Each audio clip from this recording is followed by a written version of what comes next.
सत्ता से उतरते ही उनको ये लगा कि अगर सुधार हम करते तो अच्छा था, मोदी जी कर जाए तो फिर तुम्हारी हतक है, फिर तुम्हारा जमीन खिसक जाएगी। मोदी जी को सुधार नहीं करने देंगे।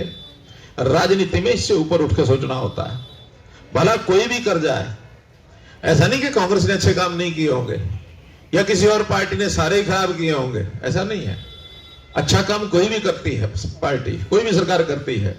हमारा देश अगर 1947 में आजाद होकर के आज 73 साल में यहां तक पहुंचा है तो कुछ ना कुछ योगदान कांग्रेस का भी रहा ही है, ऐसा नहीं कि नहीं रहा। लेकिन आज अगर सुधार के काम मोदी जी ने किए हैं, उसमें सकारात्मक सोचो, नकारात्मक नहीं सोचो। हमने उनको आजादी दी है कि एक दुकान नहीं, बाकी दुकानें भी खुली है, कहीं बेच के आओ, हमारी दुकान एमएसपी पर जरूर खरीदेगी, ये गारंटी है। लेकिन बाहर अगर आपको ज्यादा भाव मिलता है तो आप जाओ बेच के आओ। आप अपने सामान का भंडारण वेयर हाउस में करना है, कोल्ड स्टोरेज में करना है, घर में करना है, जब ज्यादा भाव मिल जाए तब बेच के आओ। ये भी हमने उसके लिए कानून बना दिया। आप थोड़ी छोटी खेती है, 1 एकड़ के अंदर, 2 एकड़ के अंदर, शायद उतनी कमाई अपने आप नहीं कर सकते। अगर 5, 7, 10 किसान मिलके कोई कॉन्ट्रैक्ट कर लो, कोऑपरेटिव सोसाइटी बना लो, या कोई बाहर का आदमी आपको ज्यादा कीमत दे करके खेती में आपकी उपज जितनी होती है उससे ज्यादा अगर आपको पैसा मिलता तो वो सिस्टम भी बना लो।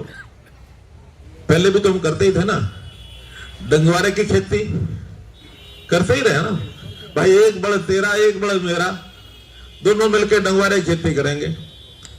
या मैं तो कोई और भी काम कर रहा हूं, मेरी खेती है, मैं जाकर शहर में कहीं दुकान कर लूंगा, कहीं नौकरी कर लूंगा और कर लूंगा, मेरे 2 किले हैं भाई, ठेके के पीछे मन्ने दे दे, तो बा ले जाके लेते ना ठेके के पीछे। वो क्या है? वो कॉन्ट्रैक्ट है। वो उसको हम सामान्य भाषा में ठेका कह देते हैं, ठेके पर जमीन देती। ठेका और कॉन्ट्रैक्ट में क्या फर्क है? कोई अंग्रेजी शब्द है, पढ़े लिखे जानते हैं। ठेका और कॉन्ट्रैक्ट एक ही बात है ना। अब उसने थोड़ा बड़े कंपनियों को हमने कह दिया, भाई अगर आप ज्यादा पैसा कमा के किसान को दे सकते हो तो जो किसान की जमीन आप वो करके उसको पैसा दोगे, वो खाली रहेगा तो उसको रोजगार हम देंगे। हम उसको रोजगार के लिए इंडस्ट्री लगवाएंगे। अभी कल मैं नारनौल था, वो कल हमारे आईएमटी के इलाके में इंडस्ट्री कौन सी लगनी चाहिए, इसकी कोई प्लान बनाओ। मैं कहा प्लान मैं बना देता हूं। लोग आगे आए। तमिलनाडु के लोग अपना डोसा और ये जो आपका इडली सारी दुनिया में मशहूर कर दी ना।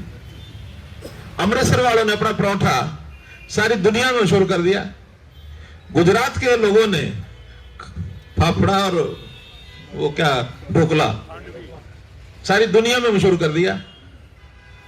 हम क्या अपने बाजरे के रोट, बाजरे की कोई खिचड़ी या बाजरे का कोई चूरमा या बाजरे के लड्डू, बाजरे के बिस्कुट, साथ में देसी घी मिला के क्या सारी दुनिया में मशहूर कर सकते कि नहीं? एकदम कई नेता खड़े हो के हम कर सकते। करो, दुनिया में लेके जाओ।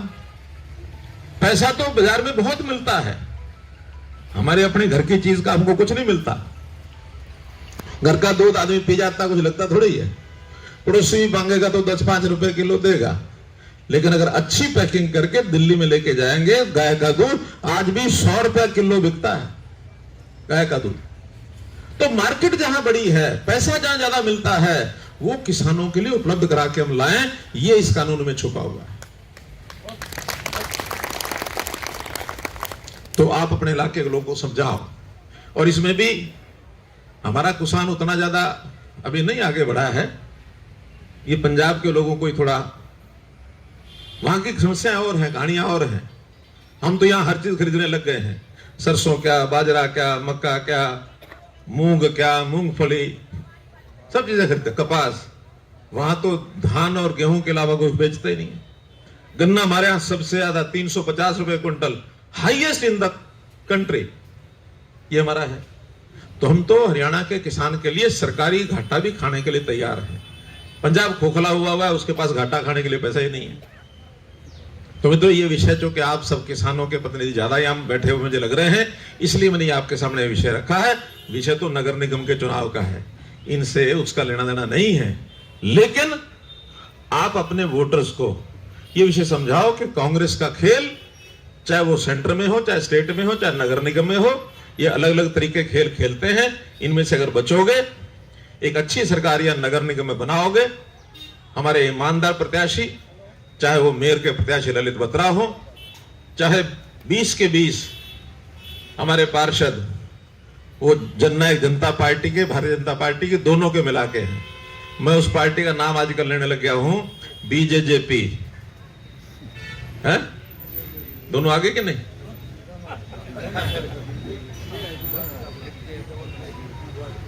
वार्ड के प्रत्याशी हैं सुरेंद्र मदान जी हैं, वार्ड नंबर 3 में। एक विषय इस इलाके का और है, अगर इस सेक्टर के लोग यहां बैठे हो तो वो विषय है आजकल अनाउंसमेंट का। वो स्टेट का है, नगर निगम का नहीं है, लेकिन यहां चूंकि चर्चा चल रही है इसलिए इस जगह मैं आके बताना चाहता हूं। हमने राहत देने के लिए 2 स्कीमें पहले निकाली थी। एक बार 40% का बेनिफिट दिया था, एक बार 37.5% का दिया था, लेकिन कुछ वहां भी लीडर लोग उभर गए। उनका ना हमारी तो असली कैलकुलेशन कर दो, हम इस परसेंटेज से राजी नहीं है। वो असली कैलकुलेशन करने लगे तो वो कई तरह के फार्मूले, फिर भी जजों की, रिटायर्ड जजों की कमेटी बन गई, उन्होंने कुछ सुझाया, तो वो सारा सिस्टम बढ़ाने में थोड़ा टाइम लग गया। आज उसमें हर एक 16,000 लोग बाकी हैं अभी, उसमें सोनीपत के भी हैं, हिसार के भी हैं, हर एक जहां जहां हुड्डा के सेक्टर हैं, उनकी कैलकुलेशन का फाइनल स्वरूप बन गया है। हाँ, उसमें अब अलग अलग है, किसी को 60% का फायदा तो किसी को 30% का, किसी को 50 का। अब हो सकता है 30 वाला पछताए कि मुझे 40 का फायदा मैंने क्यों नहीं ले लिया। 50 वाला, 60 वाला थोड़ा और राज्य हो लेगा, लेकिन थोड़े बहुत हैं, ज्यादातर वही है 40 के आसपास के। इसलिए उनकी कैलकुलेशन लगभग कंप्लीट हो गई। मुझे टाइम थोड़ा कम मिल रहा है, मैंने उसको जरा एक बार चेक करना है। मैंने ये कह दिया इस कैलकुलेशन को चेक खुद करूंगा, कहीं आप फिर किसी का गर्दन का ना काट लो, किसी की गर्दन नहीं कटने देंगे किसी की। जो जायज होगा उसमें 2 फायदे दिए हमने।